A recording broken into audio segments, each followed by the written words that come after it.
Hello, and welcome to another episode of Under the Radar, Over the Moon. We're here to talk to you about books that we're nutty about. But in order to do that, we need to get a little stoked. So, nothing says springtime like a little margarita.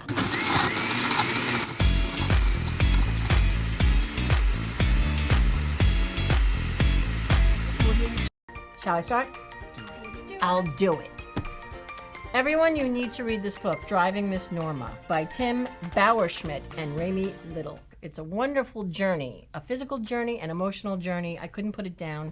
This is based on this popular Facebook page of the same name. This woman who's 90 years old, her name is Norma, and she is diagnosed with uterine cancer just a couple days after her husband dies. They've been together for 70 years or something, and it's very heartbreaking. And her son and daughter-in-law are sort of like these nomads. The choices are to either put her in a home because she can't live by herself, or go with them and travel around the country in their RV. And so that's what she decides to do.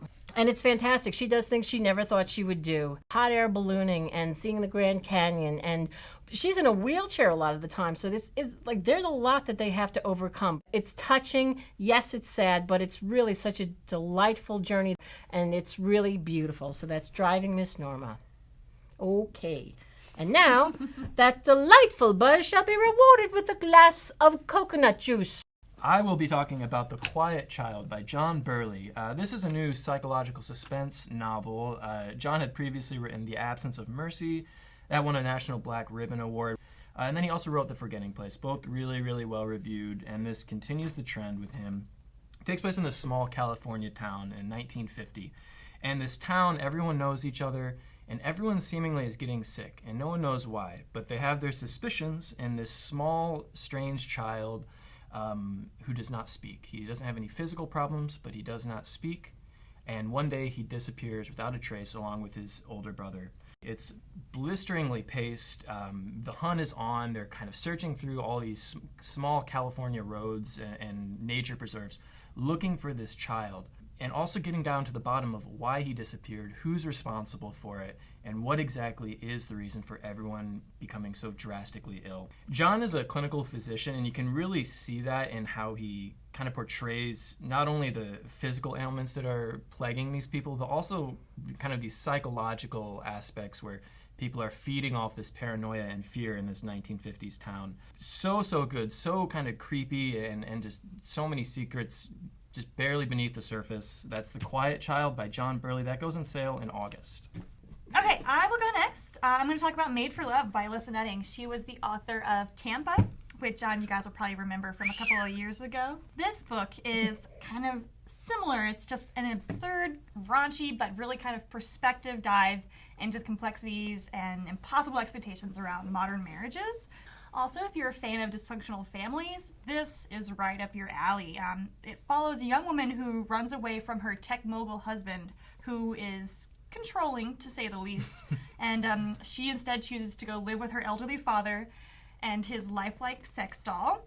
And the craziness does not stop there. You are in for such a wild ride. It's intelligent, and it's poignant, and it's provocative, and it's really garnered a lot of praise already. So if you want a wild ride that will leave you thinking, I urge you to dip in. That is Made for Love by Alissa. All right, I will be going next. I'm going to be talking about The Essex Serpent by Sarah Perry. Check out that jacket. It's stunning, as is the work itself. This first released in the UK to rapturous acclaim, one of the most awarded books of 2016.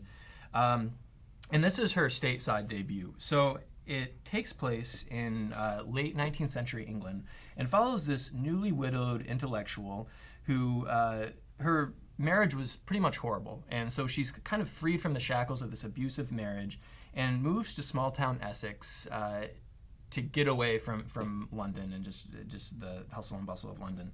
She quickly becomes interested in this local legend surrounding this mythical beast that seems to have resurfaced and is terrorizing the local citizens.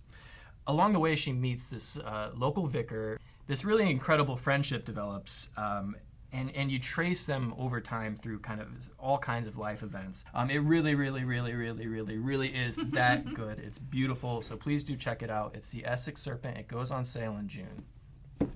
Nice. The next book I'm going to talk about is Everybody's Son by Thrity Umrigar. Thrity Umrigar is a wonderful writer. She's a wonderful person, too. If you ever get a chance to meet her or go to one of her readings, I encourage you to because she's terrific.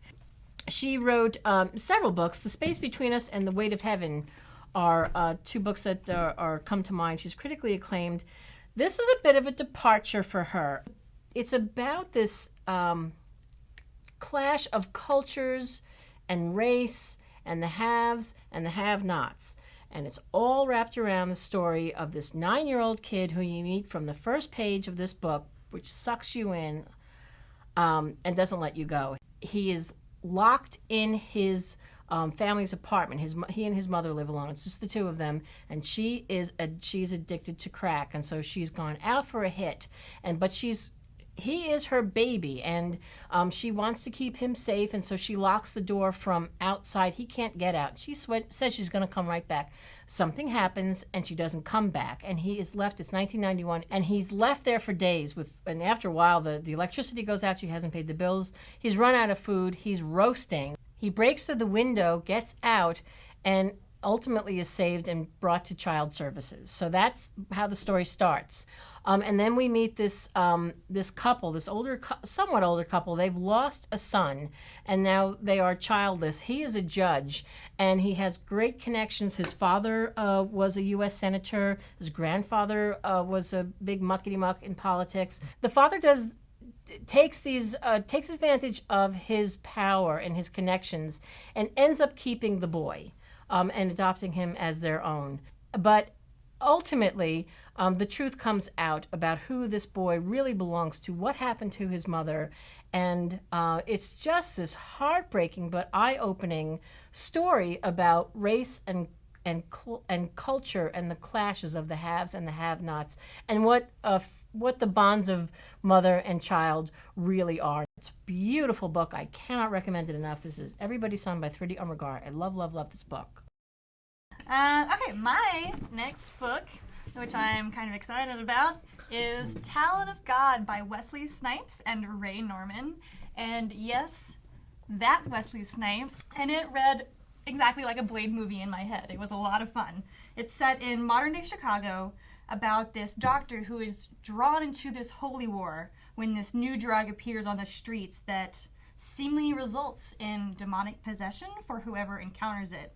And she is then joined by this kind of mysterious holy warrior named Talon, and he has to teach her the ways of being a spiritual warrior. So it was a really kind of fun blend of that religious imagery, but also really kind of gritty action. You got good versus evil, angels versus demons, with humans thrown into that chaos. So if you like urban fantasy, definitely check it out. If you like fight scenes on an epic scale, check it out. If you like the Blade movies, check it out. Basically, just read this. That's Talon of God by Wesley Snipes and Ray Norman. All right. Are we done? We need a closer, I think. Well, thank you again for joining us for this episode of Under the Radar, Over the Moon. And we'll see you next time.